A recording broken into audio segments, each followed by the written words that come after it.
Before we get into what's been happening, and trust me, I'll take you back to this point. But first, I need to educate you.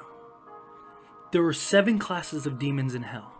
I don't care what history books you've read, what stories you've read, they're all wrong. Whatever you think you know is all wrong.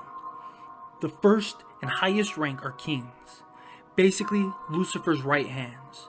There's only 3 of them, and they are the strongest demons in all of hell.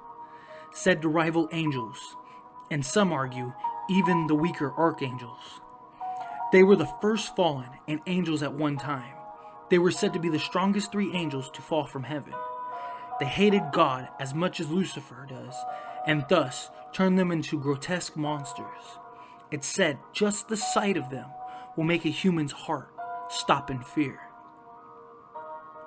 Second, we have princes, not quite as strong as kings, but make no mistake, they are extremely powerful and have abilities unrivaled. They're second in command and they usually run the show. The kings don't do much, to be honest. They're just the enforcers, but never needed, and are saving their power for when they take over heaven. The princes are the rulers in a lot of ways, and they give the orders that the kings give out. There are 4 princes in hell, and were angels also. They were the mightiest of the fallen.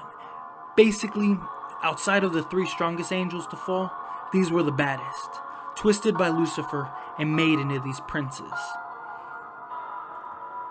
Then there were the knights, and I want to say they are no joke. They are arguably as strong as princes, just much more vicious and brutal, if you can even imagine that. The reason they're knights and not princes is for the bloodlust and the need to be hands-on. It was said knights were the first princes appointed by Lucifer, though don't know that for sure. What I do know is they are extremely loyal, and it's killed or be killed with them. They are supposed to be able to kill angels, possibly even archangels, but they were locked in a special prison in hell by Michael himself. That's how strong these things are. And not even Lucifer can open that prison. They weren't angels, but the first demons, strongest, pure, created by Lucifer from his own might and hatred towards God. And no one but Lucifer and the archangels know how many knights there were. But supposedly, I've heard around a dozen. Then, we have the generals, probably the smartest.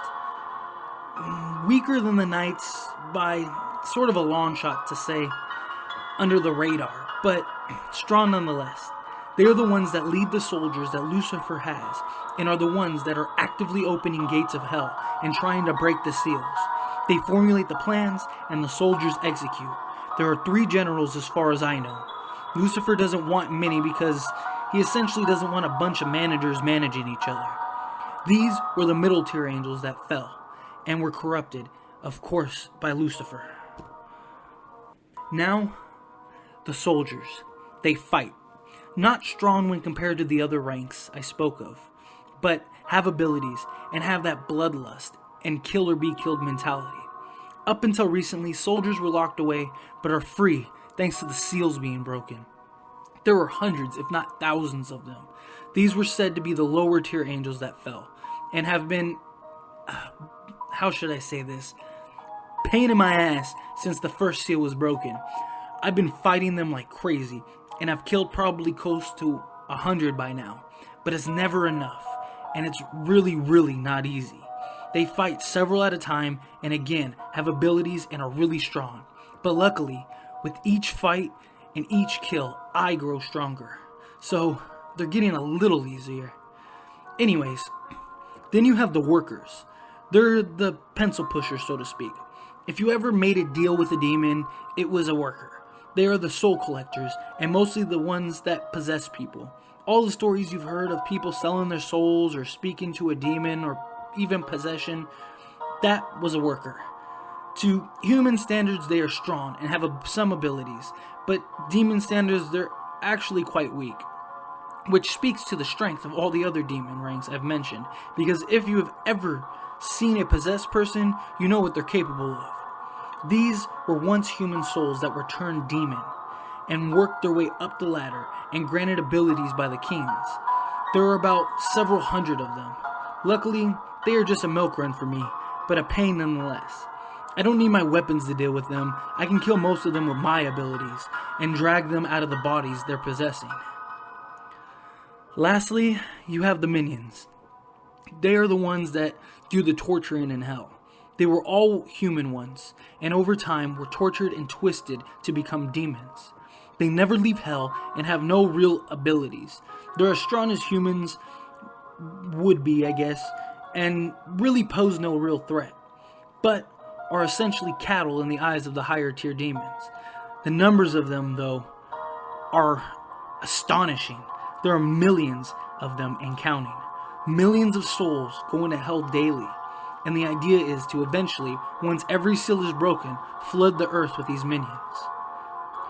But you may be wondering why I'm telling you this. I'm telling you this so you understand the magnitude in which I am facing alone. And also, you have a better understanding as to what I'm staring at right now. Standing in front of me is a knight, which means the end is here. The seals are breaking faster than I can stop them, and the prison is somehow open. If one knight is free, then they may all be free. I'm not saying I'm going to quit my mission. I am the hunter. I am the last line of defense that this humanity has. But I am completely alone and completely outnumbered. I have no idea how I'm going to stop this. But first is the task at hand. I have to kill this knight or die trying. We're about to find out how strong I really am. Hopefully, if I defeat this knight, my power, my strength, it will skyrocket enough to stop these seals from breaking. Here we go.